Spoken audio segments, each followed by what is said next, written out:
good water? What makes good soil? Elements like nitrogen, calcium, phosphorus, potassium, magnesium, and sulfur can be found in soils that are deemed good quality. The human body is made mostly of hydrogen and oxygen in the form of water, then carbon, nitrogen, calcium, and phosphorus.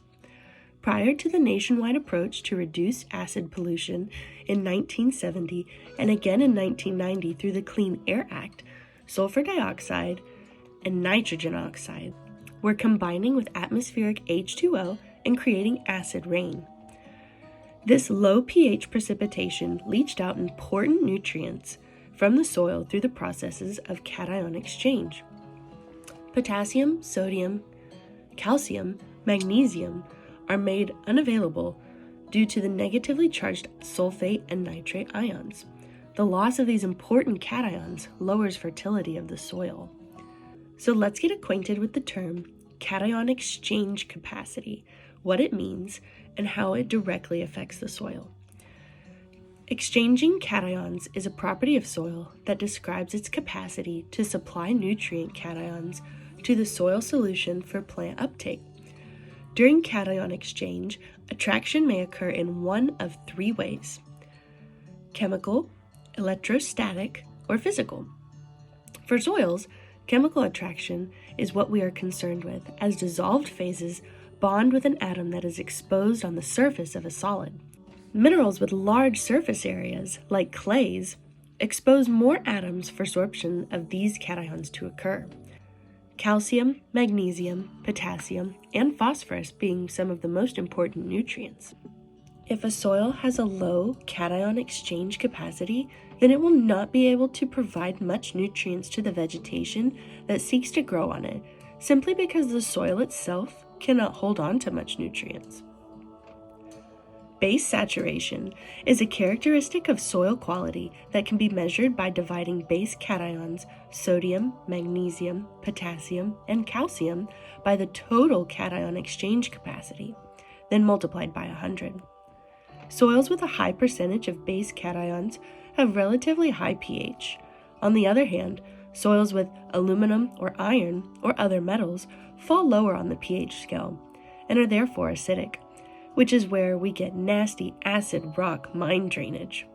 Base saturation helps us understand a soil's capacity to support vegetation growth. Because of the Clean Air Act, soils in the Northeast are now in a state of recovery from acid deposition. However, there is much nutrients that was lost that has not been replaced at this time. When trees in the area were being extensively harvested for lumber, nutrients was also taken out of the systems via loggers. In New Hampshire, in the southern part of the White Mountain National Forest, the Hubbard Brook Experimental Forest has lost 50% of its base cations. So, how do we get those nutrients back in the soil? In an attempt to replenish calcium ions, which are often a limiting nutrient for vegetation, powdered and pelleted Wollastonite was dropped over an entire watershed at the Hubbard Brook Experimental Forest in 1999. 45 tons of Wollastonite, which has a chemical composition of calcium, silica, and oxygen. Initially, calcium was rapidly released due to the powdered Wollastonite being easily dissolved by the watershed streams. This increased the cation exchange capacity significantly, along with pH. As time passed, exchangeable calcium concentration continued to increase, which is likely due to the pellets that were experiencing silicate weathering from the humid continental climate at Hubbard Brook.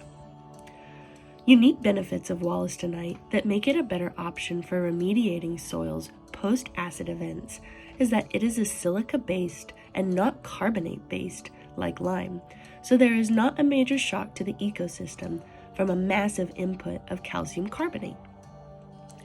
Another positive property of Wollastonite is how it is being used in carbon sequestration within the field of agriculture. In order to capture carbon dioxide, there must be calcium ions available for the CO2 to bond with and to create CaCO2, which is calcium carbonate. Calcium release from Wollastonite is dependent on proton availability, which plants can assist with in an agricultural setting.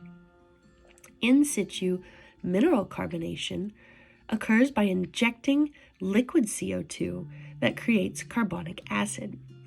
The carbonic acid, in turn, will dissolute Wollastonite to make the calcium ions available, and secondary carbonate phases are created in a solid phase, which can be safely stored on Earth's surface as long as it is kept from weathering.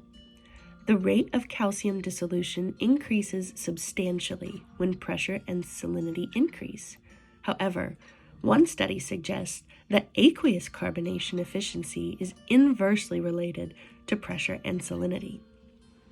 So, why does any of this matter? The concepts I have stated are all processes within the critical zone. The formal definition of the critical zone is the top of the tree canopy or vegetation to the bottom of groundwater and aquifers, and everything in between. But I like the abbreviation of where rock meets life. We know that we are pumping CO2 into the atmosphere at dangerous rates, and we also know that big companies are not going to lower their pollution rates if it means they must also lower their income rates. So what is the solution? It's us.